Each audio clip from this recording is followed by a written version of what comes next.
Hello guys, welcome back to my channel Parth के reviews.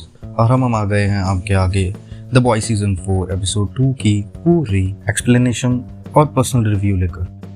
And season 4 के पहले episode का एक्सप्लेनेशन मैं ऑलरेडी दे चुका हूं, जिसके लिए आप डिस्क्रिप्शन में जाकर वीडियो के लिंक पर टैप कर सकते हैं और उस वीडियो को भी देख सकते हैं। तो सीजन 4 के सेकेंड एपिसोड की स्टार्टिंग में ही एक ट्रेन दिखाया जाता है जहाँ वो ड्रग सप्लाई कर रहा होता है। और तभी वहाँ पर एट्रेन का एक कोच आ जाता है जो उसे अपने साथ चलने के लिए बोलता है और ये भी कहता है कि वो ड्रग्स के धंधे को बंद कर दे और अपनी सुपर पावर पर बिलीव रखे और दोबारा रेसिंग ट्रैक पर आ जाए। एंड इस सीन के चलते एट्रेन की शक्ल पर एक सैडनेस दिखाई दे रही होती है, जहाँ वो ये बोलता है कि उसके सपने कभी पूरे नहीं होंगे और वो उसके साथ नहीं जाना चाहता। तभी नेक्स्ट सीन में हमें ये पता लगता है कि ये जस्ट एक शो की शूटिंग है जो एट्रेन के ऊपर बनाया जा रहा है। उस शूटिंग के चलते एट्रेन के पास नए वाला ब्लैक नोयर आता है और उसे ये बोलता है कि जो भी कल हुआ, यानी होमलैंडर ने फर्स्ट एपिसोड में उनके हाथों से कुछ फैंस को मरवाया था, वो उसे क्या दोबारा भी करना पड़ेगा। और एट्रेन उसे बोलता है कि ब्लैक नोयर की एक्टिंग करने के लिए सबसे पहली बात चुप रहना सीखे। एंड एट्रेन यहाँ पे ब्लैक नोयर को सिंपल इंस्ट्रक्शन देता है कि जो भी कहा जाए सिर्फ उसे करता रहे। नेक्स्ट एपिसोड में स्टारलाइट हॉस्पिटल में दिखाई देती है, जहाँ वो अपनी कलीग क्यारा के साथ होती है। फर्स्ट एपिसोड में जो दंगा हुआ था वहाँ पर क्यारा को थोड़ी सी चोटें लग जाती हैं, इसलिए क्यारा एडमिट होती है। उन दंगों में हुए 3 लोगों की मौत की वजह से स्टारलाइट की कम्युनिटी के ऊपर बहुत बुरा बोला जा रहा होता है और उन्हें न्यूज़ में बहुत गलत दिखाई दिया जा रहा होता है, जो कि सिस्टर सेज का प्लान था। एंड नेक्स्ट सीन में हुई हॉस्पिटल में अपने फादर के पास बैठा हुआ सेम न्यूज़ देख रहा होता है। वहाँ उसकी माँ उसे बताती है कि वो वार्ड के लिए काम करती है, जो सुनकर हुई को अच्छा नहीं लगता और वो बताता है कि उसकी गर्लफ्रेंड को वार्ड के ही सुपर हीरोज ने मारा। एंड यहाँ हुई अपनी माँ के ऊपर गुस्सा करते हुए दिखाया जाता है एंड उसे ये बोलता है कि जब वो उसे छोड़कर चली गई थी तो वो सिर्फ 6 साल का था और अब उसके आने का कोई मतलब नहीं बनता। लेकिन उसकी माँ उसे बताती है कि उसके फादर ने पावर ऑफ अटर्नी उसके नाम पर कर दी।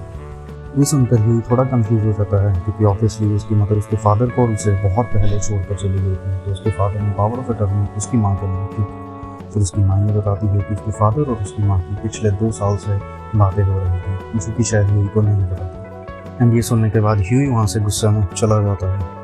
नेक्स्ट सीन में फ्रेंची कॉलिंग के घर पर मिलता है, जहाँ वो एक साथ रात बिताने के बाद सुबह वहाँ से फ्रेंची निकल रहा होता है। फ्रेंची के मन में अभी भी वो चीज़ है कि उसने कॉलिंग को आज तक नहीं बताया कॉलिंग की फैमिली को फ्रेंची ने ही मारा। सीजन 4 के सेकंड एपिसोड में किमी को हमें एक थेरेपिस्ट के पास दिखाई दी है, जहाँ पर वो अपनी डिप्रेशन के लिए थेरेपी ले रही है।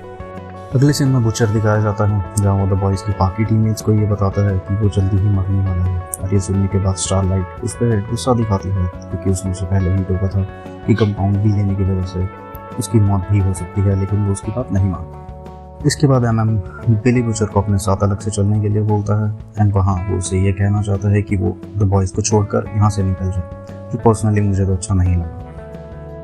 अगले सीन में हमें वॉर्ड देखने को मिलता है, जहाँ रायन को लेकर एक टीवी शो आने वाला होता है और उसके बारे में ही डिस्कशन चल रही होती है। एंड वहाँ रायन होमलैंडर से एक क्वेश्चन पूछता है कि आज तक के हुए सब मिशन क्या सिर्फ टीवी शो ही थे या कुछ रियलिटी भी थी। एंड टीवी शो के डायरेक्टर एंड प्रोड्यूसर के द्वारा वहाँ पर एक पोस्टर दिखाया जाता है, जहाँ रायन को ही होमलैंडर की तरह कपड़े डालकर बिल्कुल सही से एक सुपर हीरो की तरह दिखाया जा रहा था, जिसे देखकर सबको बहुत पसंद आता है। लेकिन सिस्टर सेज वहाँ बोलती है कि ये बहुत बकवास है, जिसे बदल दिया जाए। रायन गा रही टीवी शो की जो स्टोरी लाइन है उसके अकॉर्डिंगली वहाँ पर रायन को होमलैंडर के साथ ही दिखाया जाता है, ताकि सबको ये पता लगे कि रायन भी एक सुपर हीरो है और वो होमलैंडर का बेटा है। बट सिस्टर सेज वहाँ ये मनाही रखती है कि वहाँ पर होमलैंडर का कोई भी रोल नहीं आना चाहिए, ताकि रायन की एक अपनी पर्सनैलिटी हो, जहाँ से पता लगे कि वो एक नेचुरल बॉर्न सुपर हीरो है, ना कि लैब से कंपाउंड वी के द्वारा बना हुआ एक सुपर हीरो। एंड यहाँ होमलैंडर सिस्टर सेज की बात मान लेता है, बट उसकी शक्ल पर वो खुशी नहीं दिखाई देती एंड वो कहता है जो सही लगे वो आप कर सकते हैं। इसके बाद सिस्टर सेज एक लिफ्ट में दिखाई देती है, जहाँ एशली उसके पीछे आती है और वो उससे कुछ बहस करने लगती है और उसे डायरेक्टली ये बोलती है कि वो होमलैंडर से बदतमीजी से बात ना ही करे तो उसके लिए वो बढ़िया होगा। एंड सिस्टर सेज उसे रिप्लाई में ये बताती है कि उसे होमलैंडर का कोई डर नहीं है और ना ही वो लोगों की तरह उससे छुप कर रहना चाहती है। तभी वहाँ डीप आ जाता है, तो गुस्से में एशली डीप की बेइज्जती कर देती है एंड सिस्टर से डीप को बोलती है कि उसने एशली को सामने से जवाब क्यों नहीं दिया, बट डीप के पास इस चीज़ का कोई भी जवाब नहीं होता। नेक्स्ट सीन में द बॉयज़ का ऑफिस दिखाया जाता है, जहाँ एमएम सब द बॉयज़ के मेंबर सिर्फ बिली बुचर को छोड़कर ये क्वेश्चन खड़ा करता है कि जो 3 लाशें थी वो थोड़ी ही देर पहले एमएम को होमलैंडर से मिलती हुई दिखाई दी थी, बट इतनी जल्दी वो वहाँ पर मरे हुए कैसे पहुँचे। उसके बाद एमएम की नज़र सिस्टर सेज पे जाती है, जहां वो उन्हें ये बताता है कि उसकी सुपर पावर ये है कि वो दुनिया के सबसे स्मार्ट और समझदार ह्यूमन बीइंग है। अगले सीन में रायन पे आ रहे टीवी शो की शूटिंग दिखाई जाती है, जहां पर रायन के साथ गुंडों से लड़ते हुए नए वाले ब्लैक नॉयर को भी और द डीप को भी दिखाया जाता है। वहाँ रायन थोड़ा सा सहमा हुआ लगता है और होमलैंडर एक फादर होने के नाते वहाँ पर उसका हौसला बढ़ाने लगता है और उसे समझाता है कि एक्टिंग ऐसी करनी चाहिए जो ओरिजिनल लगे, वैसे ही जैसे होमलैंडर खुद करता है।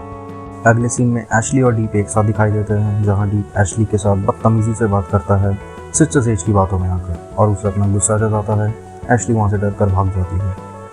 अगले सीन में हमें एलन, फ्रेंची और किमिको के साथ सिस्टर सेज का पीछा करने के लिए जहाँ की लोकेशन उसे उसके फ़ोन को हैक करके मिली थी वहाँ जाते हुए दिखाई देते हैं। एंड उस प्लेस पे बिली बुचर पहले से ही पहुँचा होता है, जिसे देखकर एलन थोड़ा गुस्सा तो हो जाता है, लेकिन बिली उसे कंट्रोल कर लेता है और उसे बोलता है कि उसे उसकी ज़रूरत ज़रूर पड़ेगी। यहाँ हमें एक और कम्युनिटी दिखाई जाती है जिसे फायर क्रैकर नाम की एक सुपर चला रही होती है, जो स्टारलाइट के बिल्कुल खिलाफ होती है।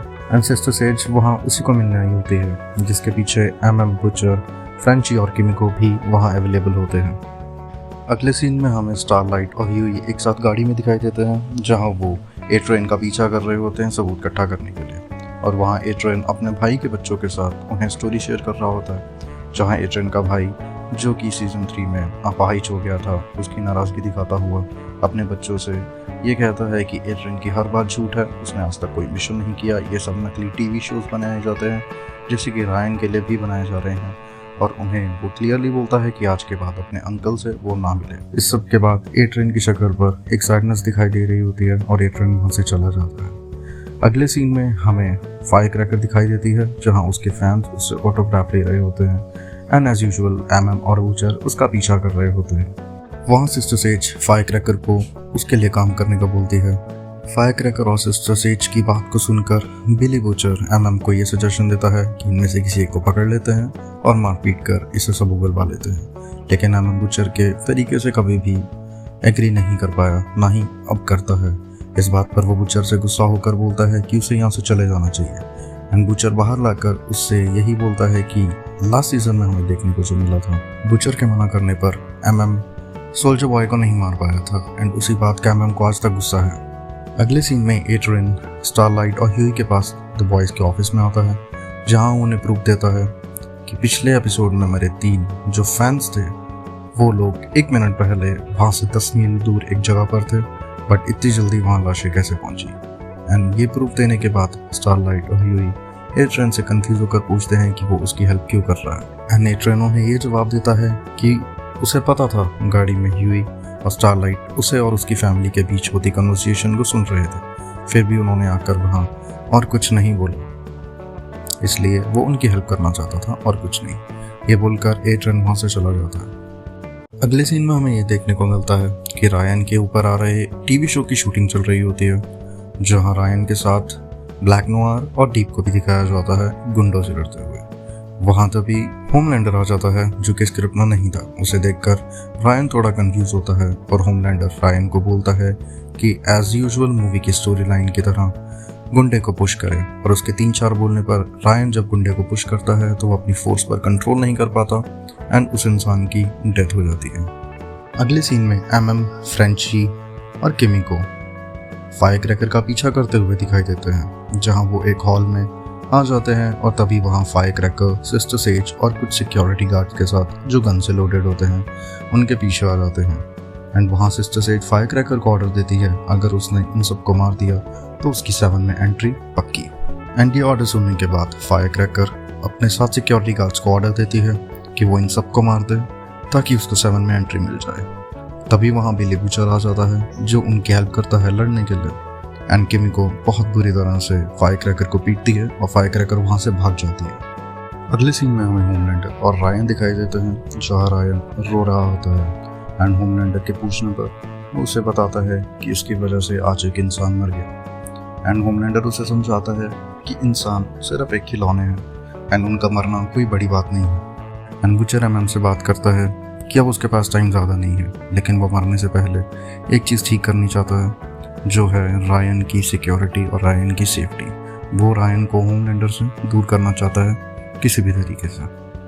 और यहाँ ख़त्म होता है सीज़न 4 का सेकंड एपिसोड।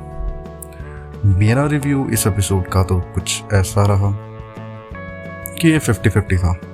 बाकी आप लोगों को सीज़न 4 का सेकंड एपिसोड कैसा लगा कमेंट बॉक्स में मुझे ज़रूर बताएं। ये थी पूरी एक्सप्लेनेशन द बॉयज़ की सीज़न 4 के सेकंड एपिसोड की, लाइफ अमंग द स्पीशीज़। अगर आपको मेरी वीडियो अच्छी लगी हो एंड मेरी एक्सप्लेनेशन समझ आई हो तो अपना प्यार दिखाएं, मुझे सब्सक्राइब करें, फॉलो करें और मेरी वीडियो को शेयर करें। कमेंट बॉक्स में अपना प्यारा से एक कमेंट छोड़ें। जय Shri Ram. Thanks a lot guys. मिलते हैं अगली वीडियो के साथ द बॉयज़ के सीज़न 4 एपिसोड 3। तब तक के लिए बाय बाय।